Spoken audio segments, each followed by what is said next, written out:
Joining us on Wall Street Silver is Dunagun Kaiser and Elijah Johnson from the YouTube channel Liberty and Finance. How's the day going today, gents? Great. Thanks for inviting us. Happy to be here together with you on Wall Street Silver. Yeah, thank you so much, Ivan. Awesome. Well, we appreciate you for taking your time down here. Can you talk about how you transitioned from a prepper channel to Sound Money, please? I'm thinking maybe I should start out kind of how we started in the first place, because as we were talking pre-recording, it kind of came full circle. So kind of starting out, I was always interested in coin collecting. I love that. And my father, Dunagun Kaiser, was always very intrigued about getting to the bottom of things, as was I. So I was like, I think we were just riding in the car one day, and I was like, it's kind of funny how, pennies right now, it costs more than a penny to make a penny, right? And it's just, we were thinking about, well, how money is created and all that inflation and it's not backed by anything anymore. It's not gold and silver. So we really just dived deeper into it, and it didn't make any sense. And I wanted to report about this. I wanted to broadcast about this on YouTube. So I started a YouTube channel back when I was 16 years old, back in 2012. Reporting on sound money, all of that, started interviewing people. So it kind of just took off from there. And then my dad started his own channel. I guess I can toss it off to Dunagun. Oh, hold on. Before you went down that rabbit hole, what was your first channel called? So it was first Unconventional Finance. So it's, not being conventional. It's not conventional wisdom. So it's Unconventional Finance. I decided that was kind of a mouthful and hard to say. So I was like, well, what are the two things we're focusing on? Finance and liberty.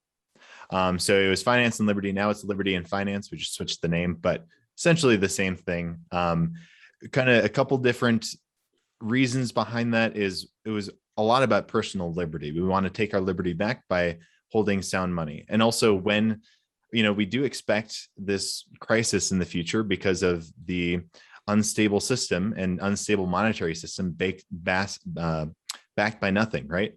We do expect some sort of crisis in the future. And it's like, whenever one of those crises happens, the government always steps in to save everyone. I mean, we've seen that a lot with COVID. I mean, just look at what's happening. And it's like, if you have real money, if you can protect yourself beforehand, there's a less of a chance then you'll have to ask for the government to save you. So it's like taking that liberty back, taking that sovereignty back.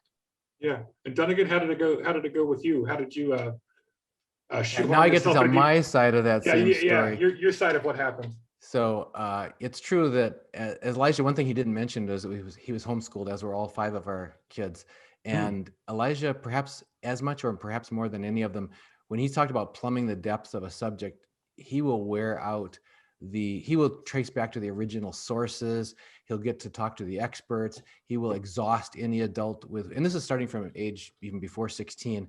And anyway, so I've learned as a homeschool father that one of my survival tactics when Elijah would ask me a question that I didn't know the answer to was to say, that's a really good question. Why don't you do the research report on that and we'll review that together. So we reviewed his initial research report that he worked on for about 2 weeks about where does money come from? And that's when he said to me, Dad, this isn't making any sense. And I said my usual, and of course it's making sense. Things make sense, yes. It's just that the terminology may be new or whatever, and some of the concepts are unfamiliar. So I got into it and I was just shaking my head. I thought there must have been a mistake here because this isn't making any sense to me either. So I started farming him out to half a day with our local bank manager, half a day or a full day with an investment firm where they sent him home with like this huge heavy bin full of all the manuals it takes to become a certified investment advisor and all this stuff. Really? And the more he dug into it, he just said, Dad, this really isn't making sense. And this is the part he also didn't tell you is that as we say in our family, he has a heredity, meaning he didn't realize he was following in the family footsteps. I was a child of missionaries. My parents were both missionaries. They spent 5 years in Africa and so on, and then 5 years on an Indian reservation. And in other words, compulsively thinking you have to help others. Once you find out something that you think needs to be shared, you can't keep it in. It just has to be shared. So Elijah said that. He actually said that. He said, Dad, based on what we're figuring out here, I can't not tell people about this, what's going on with the dollar. I can't not tell them about what banks aren't and what they think they are and what they aren't and what our money is, and it's not really money and all this stuff. So okay, go for it. So he started his own channel, figured out on his own how to start a YouTube channel, got that started, got interviewed by Carrie Lutz of the Financial Survival Network, got to be invited to speak at national conferences. So we're sitting there in the audience watching, my buttons are popping off my shirt as I'm watching my son speak at age 16 or 17 at that point to a national conferences on it was homeschooling, the ultimate liberty of learning was this topic, but the exact same focus here is about if you're going to have liberty of your mind so that you can have liberty of your life, you got to be able to think freely, and you have to know the truth in order to be able to think freely. So that's what got us all into this. And then my heredity kicked in on my side, and I'm going, if this is all true, because he would before posting his interviews live to the public every night when he would do that, we'd get to preview them with him at the supper table. You guys want to preview my next interview? Sure. So we had dinner theater, and I'm sitting there watching it. I'm thinking, oh, good job. Yeah, good interview. All of a sudden I'm thinking, oh my gosh, if this is true, I've been concerned about taking my role as a father and head of household and husband, to provide and protect for my family.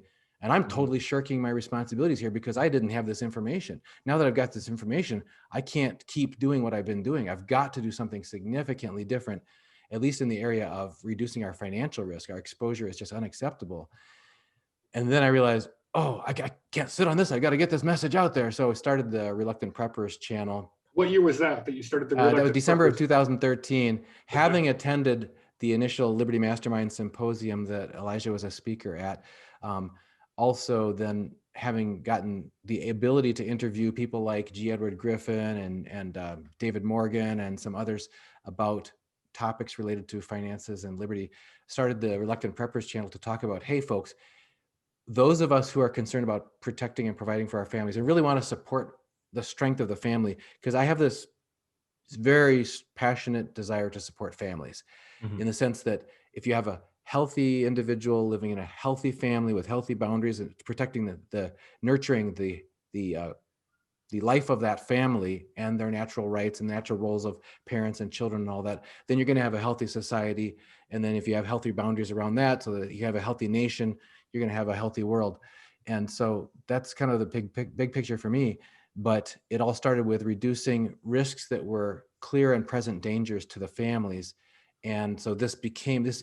We started talking about all kinds of different topics on Reluctant Preppers. We talked about, well, are you going to have a secure food supply? Are you going to have, if there's a disruption to your water supply, or is your air clean? Is your physical security of your surroundings of your home able to protect your family from severe weather or from anything?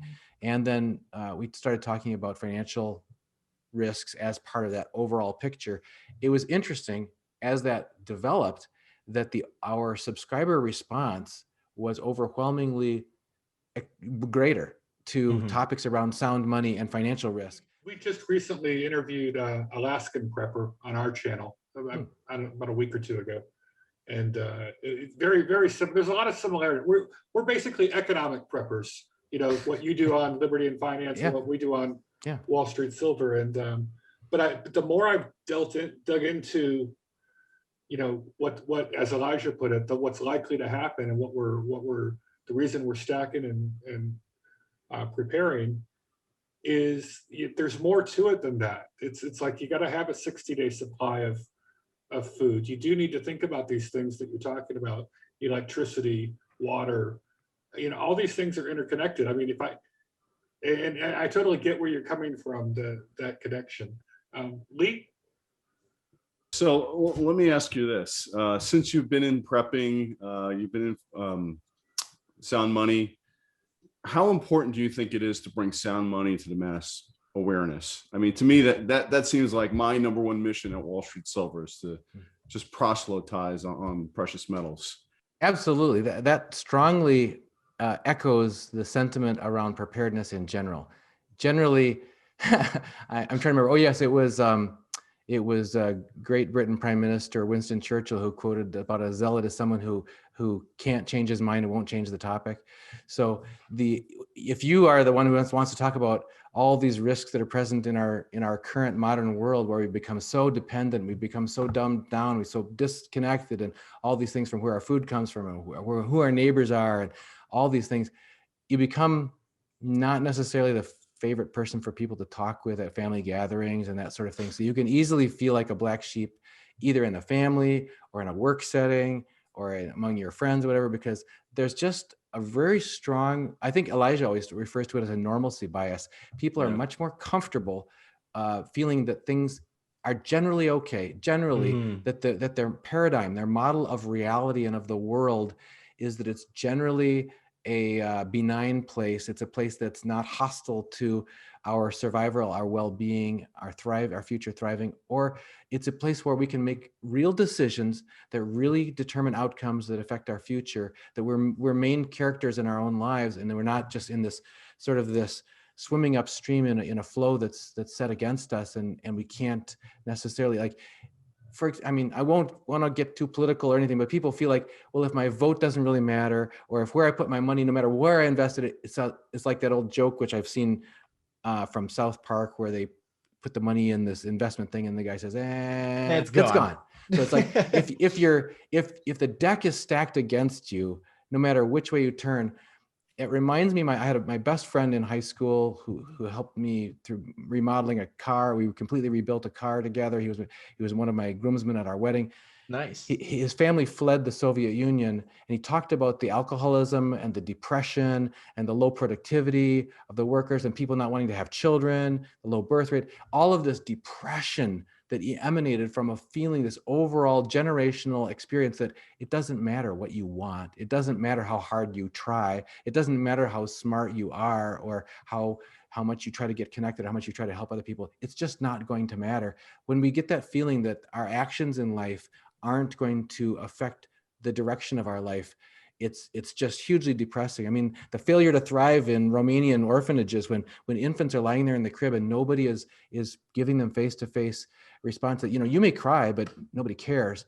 That's extremely unhealthy for a human spirit.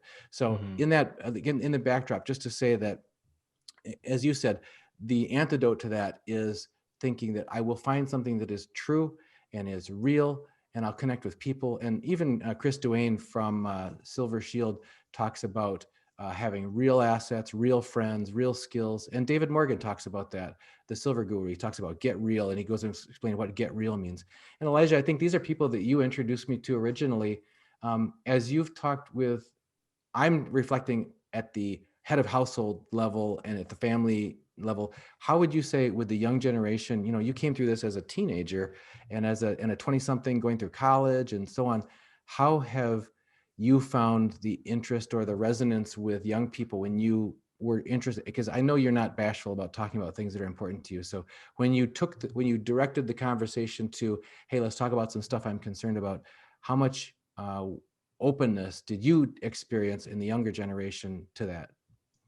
It's interesting. I think one of the key things right now is, as COVID has hit and as we're seeing inflation pick up, there's a lot more openness, just like anecdotally, that I'm seeing with people that I know that are around my age.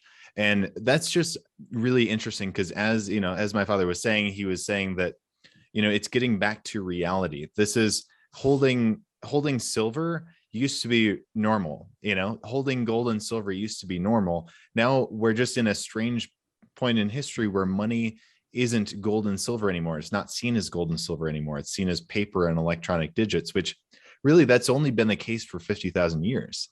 And if you look back at history for the last 6,000 years, people have used precious metals as money. So if you compare 50 years to 6,000 years, it's like, that's nothing, right?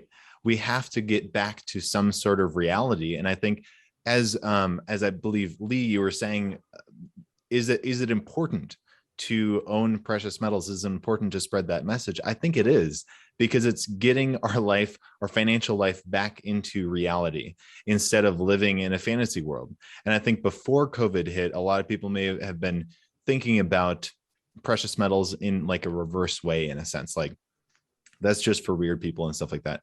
But no, it's like, this is reality. This is the way that things should be. And I think COVID has shaken a lot of people back into that reality. I was on a date a couple of weeks ago, and I was talking to this woman, and she asked, what do I do? And I said, well, I invest in bullion. And she's like, chicken or beef? I mean, that was the level of ignorance out there. So there's a mindset that's prevailed. You can take this as deep as you want, that everything's going to probably work out okay. It's not just that normalcy bias. It's the basically unquestioned confidence in just-in-time supply chains, no matter how complex, outsourcing, manufacturing, or sourcing of medical things, or for their pharmaceuticals or medical equipment or anything to any country in the world, wherever you can get the cheapest labor supply. No problem's going to happen with that. Just unjustified, I would say, confidence in a currency system that, as Elijah mentioned, is backed by nothing, and so on. Mhm. And you keep on going on the list of things that we act as though it's all just going to be there for me. It's all going to be fine. My card is going to work on the ATM machine to give me cash if I need it, or my debit card is going to work at the point of sale. I don't need to worry about anything because I don't need to have food on hand, because why would I have food on hand? I can just order takeout. The Uber Eats will show up at the door about 30 minutes after I make a phone call on my cell phone, which of course will always be working. So as I guess kind of make an analogy back to like the Tower of Babel in the Bible, where human pride in our own creations. And I've heard that said, why do people live way out in the country have more of a connectedness to natural things or whatever than people that live in the city? Well, if we're surrounded by technology, and if we're surrounded by media, we're surrounded by man-made everything, and it's increasingly complex, so complex to the point that nobody even understands how their car works, how their cell phone works, how anything in their life works, but they just don't. It just works. It'll always be there. It'll just show up.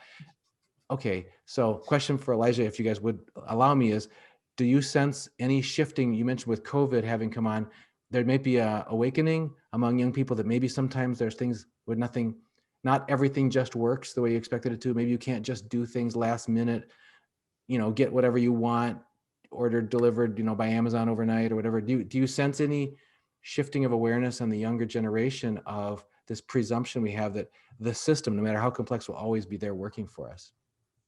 Yeah, I think a couple points there of what I've noticed is a lot of the people that I know are definitely concerned about like social media, for example, and the amount of addiction that's there. And people, I know who, didn't have a smartphone for a while and stuff like that, wanting to detach themselves and become more traditional.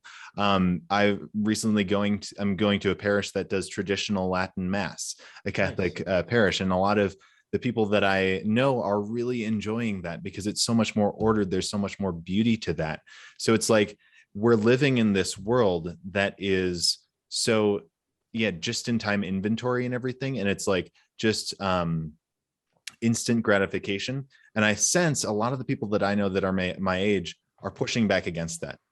And they're pushing back against that in a lot of ways. And they are looking at what is happening in the economy right now. They are considering what happened, last year with toilet paper.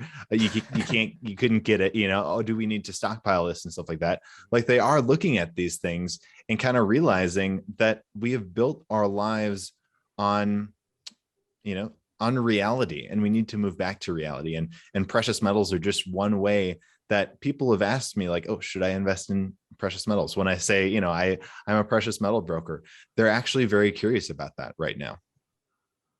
My mom, just to add to that, Elijah, she works at Costco, and there's water shortages. Like, some days they just don't have water refilled. So everything kind of makes you wonder, like, what's going to happen soon. I have 5 friends ask me this week alone, where do I buy silver bullion? And then I'll send them a website. So I totally agree with you, Elijah. People are starting to wake up. Well, I wonder though, with younger people, I'm sensing, I have a 19-year-old and a 15-year-old, so not really in Elijah's age group, but a lot of these kids are depressed. And I don't know if it's, maybe just the past year of lockdowns and everything, they realize they're missing out on a lot of things. But maybe the college age kids who are graduating with so much debt, there's a lot of anger among them, realizing that they're getting screwed by the system, whereas previous generations, the boomer generation, and there seems to be a ton of anger at the previous generations by younger people. Do you get that same sense, Dunagun or Elijah?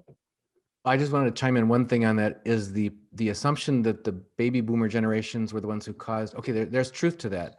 There's truth to the lack of being stand up and vigilant and saying, no, not on my watch. I'm not going to transfer my responsibility to the next generation, because there have been a lot of programs that could not have happened, should not have happened, because they couldn't be paid for out of current funds, that those costs have been shifted now with the burgeoning US debt. I don't know if you want to, when we do a post-production on this, if you want to put a chart of the debt curve over the past, like some 1950 till 2021, but it's just completely fallen off the cliff. All of that is shifting responsibility to the future. It's actually pulling what could have been prosperity in the future into the present, just to keep us on life support, just digging the hole deeper and deeper in the future. So that there's something very real about what you just said. Yeah, I mean, I think the main thing I've been noticing is people waking up to inflation and being more open to investing in metals, when I talk about it, and the also concern about the economy and all of that. And I think, again, yeah, it really has been spurred on by the whole COVID crisis, because I mean, I don't know about everyone else, but that was something that no one alive today has really experienced anything like that. And it was just a shock of just like, yeah, the world changed for a little bit for everyone. And things like this can happen, and it may happen in the future, crises like this, and you better be prepared for that. Elijah, I'm most curious about your evolution from when you first started digging into this to now. You've gone through so much, you've interviewed so many people. How has your mindset changed and evolved over the years that you've been doing this? Yeah, that's a really good question. How has it changed and evolved? I guess just like starting it, getting interested in like sound money and everything. I guess my thought was like, oh, the dollar's going to collapse within the next 5 to 10 years. And well, here's about 10 years later. So I guess it's kind of taught me that these things, even if it's not inevitable, even if it is inevitable, it doesn't mean it's going to happen today or tomorrow, right? So kind of having that longer term mindset and being okay with that. But at the same time, like when investing in silver, even though, it hasn't gone very far in the last 10 years, depending on where you bought it, either is down or up from where you bought it about 10 years ago. But it's preserved its value. And that's the most fundamental reason to invest in precious metals. And that's kind of what I think of when converting my currency into real money. Is worst case scenario, it still has value. Best case scenario, maybe, it'll increase in value. And I think, I can't give financial advice, but that's what I'm expecting in the years ahead. So I guess probably the biggest evolution in my mind would be just, again, looking at reality and saying, well, we have to be in reality. The world's not in reality now, and it might not be in reality for a little while. And we have to be patient about that. So yeah, just that time frame change, I guess, would be the biggest change for me. Another thing I wanted to point out is what you were talking about, Dunagun, with this, how we're just gradually having the dollar be destroyed, and the middle class is getting their hearts ripped out right now. And we just did an interview with Lynn Alden, where she had the most easy to understand explanation of the petrodollar and how that Bretton Woods agreement from decades ago and the gold standard, and then leaving the gold standard and the petrodollar, how that is essentially worked to transfer all of our manufacturing jobs out of the United States to China or other low wage countries, much to our own detriment. So by becoming the world reserve currency, it has killed our ability to have good, solid manufacturing jobs in this country. And I would encourage everyone to go watch that Lynn Alden explanation, sort of in the second half of that interview that we did with her about a week or two ago. But I never quite got it as well as after she explained it to us. And I see Lee nodding along. If you got the same sense from that interview. Yeah, it definitely enhanced my perception of what reality is, if you will. Mm-hmm. Another thing that I think that's a painful awakening for me around that topic, Jim and Lee, is the proper role. I guess Elijah has touched on this several times, so I'd like to kind of poke this beast a little bit more, and that is about reality and truth. Is we've been we have in our heart an idea of what our country should be, from constitutional rights and what freedom should be like. And we've certainly tasted a bitter year and a half that was a strong departure from how a lot of people really believe in their hearts things should be. Another example of that has to do with what you're just saying about the petrodollar is echoed by either Gregor Mannarino or others who talk about what the real role of the US military since World War II, because we all have this, the narrative we've been told about our own country and about ourselves, and one that we believe should be true in our hearts, is that we should be the champions of freedom in the world. Mhm. We should be, if we're going to use our military might, it should be to resist aggression, to stand as a lifeguard at the pool against aggressors, and to protect the sovereignty of individual and the freedom of individual countries and people, that sort of thing. But we're being, whether it's Ron Paul from the Ron Paul Institute Peace and Prosperity Conference that Elijah and I attended together in person, whether it's lots of other people, we could go down the list of people, G. Edward Griffin talk about this, they say, no, the current actual assignment of the US military is to enforce the US dollar's hegemony in the world and the petrodollar. And I even saw just last night, walking through the room, there was a mainstream news channel on, and the newscaster was on there complaining that the US hasn't won a war in decades or something. And I thought, as I left the room, I thought, I think the military has been doing exactly what they've been assigned to do for the last several decades, and that is to make sure that any effort internationally in geopolitics to depart from or to get independence by, you've got the BRICS nations, you got others that are trying to exchange directly with each other, with gold, with oil, with all kinds of different, starting in new systems, new gold, Shanghai Gold Exchange or physical, all this stuff. All of these things are to escape the thumb of we're gonna punish you through sanctions or through not being able to participate and transact in the SWIFT system or whatever through the US dollar. There's a whole litany of national rulers who tried to take their country's finances off the dollar that didn't make it very long after they decided to do that. So They're all gone now. Yeah, that problem has gone away. But anyway, just to say that I think that getting back to what Elijah talked about and what you asked about is that people trying to hold on to what's real and what is true and what is right. We're trying to get back to an authentic, free life that we all feel in our hearts. People, and there was just a song on the radio. We again just happened to be last week, and it was said, "Seems so simple to me. People all over the world just want to be free." This is like from the late 1960s or 70s song. It's just like, yeah, that's actually extremely important. How do we get to reclaim our freedom? And everything, as Elijah said, things can play out so much more in a long timeline than anyone could believe possible. So this decay of our financial freedom is mirrored by the decay of our personal freedom and our personal liberty and that sort of thing. And it's going much farther and much faster than many people thought possible. They thought we would have reached a crisis by this point. Why are people not rebelling in the streets? Well, in some countries they are, and you guys have seen that in the news recently. But in our country, it's still what other people refer to as bread and circuses. As long as you can keep entertainment going and hand out some freebies, whether it's stimulus checks or whatever, you can keep people placated to the point where they go, well, I guess that's what my life is just being entertained and getting freebies, rather than no, I would rather have my freedom. Yeah, I haven't had a good analogy for that. I think he actually gave the analogy when we were on your channel.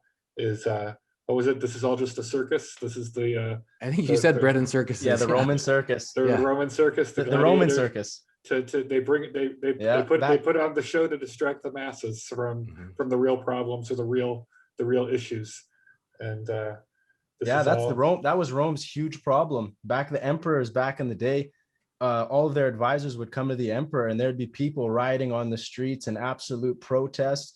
And then he says, "What do we do?" And then they created the Colosseum. They created all these different games, athletic games, Olympic games, the Roman circus, and then everyone stayed distracted. The emperors got back on taking the wealth from the people. Well, on that note, gentlemen, so it's pretty crazy. I want to thank Dunagun and Elijah for joining us and telling us about your history of your channel and how you've progressed over the years. It's really interesting, and I think your audience and our audience aligns. I'm sure there's a ton of overlap between our viewers on these issues. And I just really want to thank you for having us on your channel. And I want to thank you for all you do to sort of bring this message and share your knowledge on sound money as much as we can on YouTube.